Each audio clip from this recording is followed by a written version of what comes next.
Buen día, realmente es un placer poder compartir con ustedes durante este día para hablar de un tema que realmente es prioritario en nuestra región como la violencia institucional. Me gustaría mucho empezar agradeciendo el espacio a Orumusa. Lamento mucho que no puedo estar con ustedes en persona, sin embargo, quisiera aprovechar unos minutos para compartir con ustedes algunos estándares que ha fijado el Sistema Interamericano de Derechos Humanos, tanto la Comisión Interamericana como la Corte Interamericana, que son muy pertinentes para el tema de la violencia institucional contra las mujeres. Y también me gustaría en particular enfocarme en el tema de la prevención de la violencia institucional, aparte del tema de su investigación y sanción y por supuesto todo lo que tiene que ver con las reparaciones de este tipo de problemas de violencia. Me gustaría primero empezar hablando del sistema de peticiones y casos individuales y lo que ha dicho sobre el tema de la violencia institucional y también sobre lo que ha dicho en particular de lo que nosotros le llamamos el estándar de debida diligencia, porque para nosotros realmente el estándar guía sigue siendo la obligación del Estado de prevenir, de investigar, de sancionar y de reparar todo acto de violencia contra las mujeres, y eso incluye actos no solamente perpetrados, pero también tolerados por actores estatales. Y mucho de este estándar ha sido desarrollado partiendo no solamente de la Convención Americana, pero también del artículo 12 de la Convención de Belén do Pará, el cual prohíbe expresamente la violencia que es perpetrada por actores estatales o que es tolerada por actores estatales. Muchas de ustedes conocen las sentencias de la Corte Interamericana sobre violencia contra las mujeres y las decisiones sobre violencia contra las mujeres. Muchas de ellas se han desarrollado después del 1994, después de la adopción de la Convención de Belén do Pará. Hay varios casos que son bastante paradigmáticos y emblemáticos, como los casos de México, los casos de Campo Algodonero, Diana Fernández Ortega y Valentina Rosendo Cantú, pero también tenemos casos de otros países que han sido importantes y que realmente introducen estándares importantes en materia de violencia institucional, como el caso de Mariada Peña y también el caso de Jessica Lenahan, decidido por la CDH. Pero antes de entrar en casos específicos de ejemplos que nosotros hemos visto ante la CIDH, me gustaría hablar un poco de lo que realmente se lee como el conjunto de estándares de este grupo de casos decidido por el sistema interamericano sobre la violencia contra las mujeres y en particular lo que dicen sobre la violencia institucional.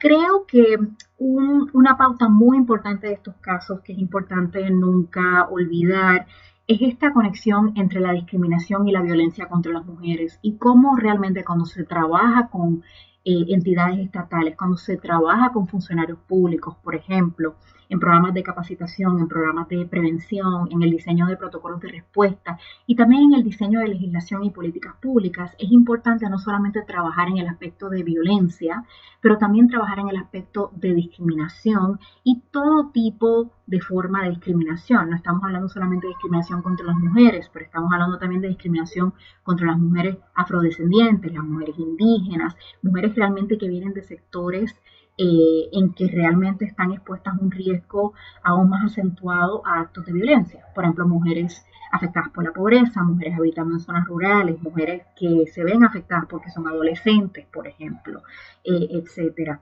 Hay otras pautas que ha desarrollado la CDH y la Corte que son importantes recordar. O sea, es muy importante, por ejemplo,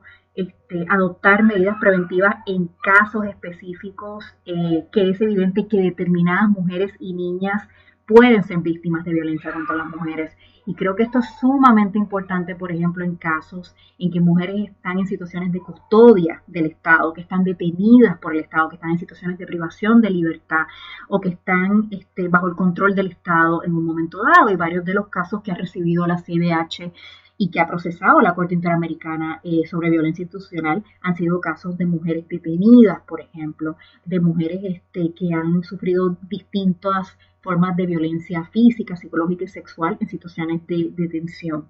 Eh, También es muy importante acompañar cualquier tipo de medida de prevención con la disponibilidad de mecanismos judiciales efectivos, adecuados e imparciales para víctimas de violencia contra las mujeres perpetrada por funcionarios públicos y también la perpetrada por los particulares. Pero un tema que me gustaría destacar mucho hoy es muchas veces muchos de los actos más graves de violencia institucional las mujeres los sufren cuando están tratando de perseguir justicia, cuando están tratando de obtener justicia después de un acto inicial de violencia contra las mujeres, tanto ellas como sus familiares, o que sus familiares son maltratadas durante el proceso. Y nosotros entendemos que eso también es una forma de violencia institucional y que es importante que funcionarios públicos sean capacitados y sensibilizados sobre este tema y que también los estados hagan todo lo posible por abordar estas fallas sistémicas que acentúen el riesgo de las mujeres de sufrir este tipo de forma de revictimización cuando tratan de obtener justicia. Me gustaría hablar de 4 casos específicos, o sea, que ha decidido tanto la CDH y la Corte y lo que dicen sobre estándares en materia de violencia institucional contra las mujeres. Ya mencioné anteriormente los casos de Inés Fernández Ortega y Valentina Rosendo Cantú. Me parece que son unos casos muy importantes decididos por la Corte Interamericana porque están relacionados con mujeres indígenas que sufrieron violencia sexual en situaciones bajo el control de fuerzas militares en México. Y estos casos realmente habían permanecido en impunidad en México a pesar de que las 2 víctimas habían podido denunciar estos hechos. Y el problema principal yo diría es que estaban siendo enjuiciados en justicia penal militar, lo cual conocemos que es contrario a los derechos humanos. Y es muy importante lo que dice la Corte, porque encuentra al Estado de México responsable por la violación de varios derechos bajo la Convención Americana, pero también bajo la Convención de Belén do Pará. Encuentra violaciones a los derechos de ambas mujeres, a su integridad personal, a su dignidad y a su vida privada y a vivir libres de violencia. Y la Corte también afirma que actos de violencia sexual perpetrados por funcionarios estatales pueden elevarse a tortura, que sabemos que hay una línea jurisprudencial sobre ese tema y la Corte reafirma y reitera esa línea jurisprudencial y también afirma unos principios importantes sobre la violencia sexual, en particular cuando es perpetrada por funcionarios públicos. Habla de cómo una violación sexual puede constituir tortura, aun cuando consiste en un solo hecho o ocurre fuera de instituciones estatales.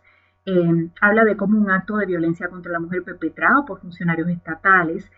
es muy importante cuando este tipo de acto ocurra que los funcionarios de justicia investiguen este tipo de acto con determinación y con eficacia, teniendo en cuenta el deber de la sociedad de rechazar la violencia contra las mujeres y las obligaciones del Estado de erradicarla y de brindar confianza a las víctimas en las instituciones estatales encargadas de su protección.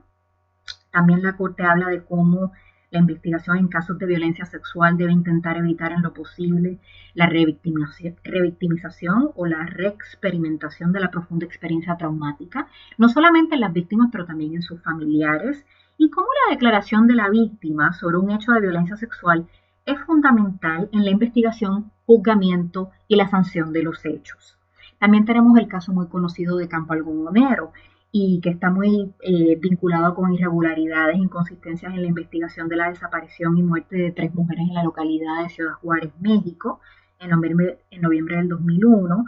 Y este caso es muy importante porque la Corte establece cómo los actos de violencia contra las mujeres, los estados tienen este deber de investigar de una manera reforzada, o sea, tienen este deber de investigar con estricta debida diligencia y cómo una investigación de este tipo de tema y de hecho se debe llevar a cabo con perspectiva de género y cómo tiene alcances adicionales. Y la Corte también dice de una manera muy enfática que el deber de prevención abarca todas aquellas medidas de carácter jurídico, político, administrativo y cultural que promuevan la salvaguardia de los derechos humanos y que aseguren que las eventuales violaciones a los mismos sean efectivamente consideradas y tratadas como un hecho ilícito que como tal es susceptible de acarrear sanciones para quien las cometa, así como la obligación de indemnizar a las víctimas por sus consecuencias perjudiciales. También habla mucho de cómo la estrategia de prevención debe ser integral y realmente es una estrategia que debe ser amplia y expansiva, que debe prevenir los factores de riesgo y a la vez fortalecer las instituciones para que puedan proporcionar una respuesta efectiva a los casos de violencia contra la mujer. Y La Corte en los casos de Campo Algonero habla mucho de este deber especial que hay cuando son niñas las que son víctimas de los actos reportados. También la Corte ante ella tiene un caso muy interesante, es el caso de Ana Teresa Yarse y otras sobre la Comuna 13 en Colombia. Y es un caso que es muy interesante porque es el primer caso que tiene la Corte Interamericana sobre la situación de riesgo que tienen las mujeres defensoras de derechos humanos y de derechos de las mujeres en Colombia. Y me parece que hay muchos matices del caso que pueden ser muy importantes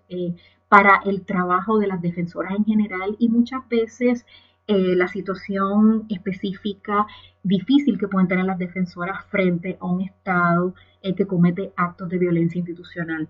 En este caso particular, los peticionarios sostuvieron ante la CIDH que el Estado falló en respetar y garantizar varios derechos de 5 defensoras de derechos humanos en la Comuna 13 de Medellín, en un contexto conocido de conflicto armado en la zona para el 2002, con riesgos específicos para su integridad, vida y trabajo organizativo.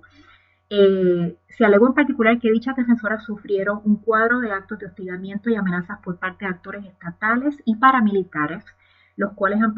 permanecido en la impunidad, y la extensión de estas vejaciones al núcleo familiar de las mismas.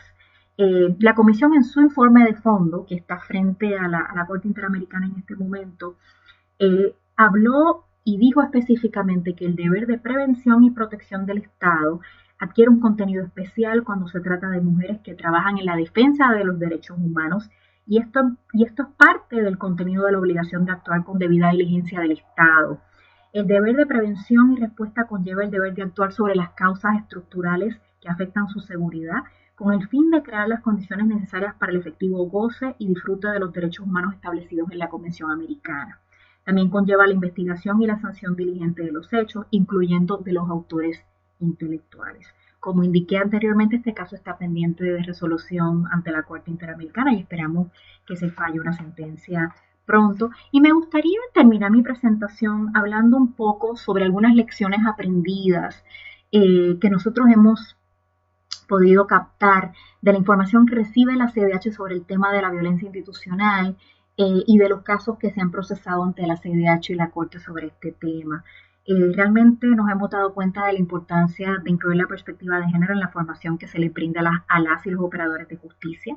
a fin de sensibilizar y concientizar sobre el impacto que tienen sus actuaciones en las personas víctimas y en sus familiares. Muy ligado a este tema también es la necesidad de crear espacios en donde las beneficiarias participen y tengan una voz en la adopción de medidas de prevención y protección y que puedan realmente interactuar con funcionarios estatales en esta materia.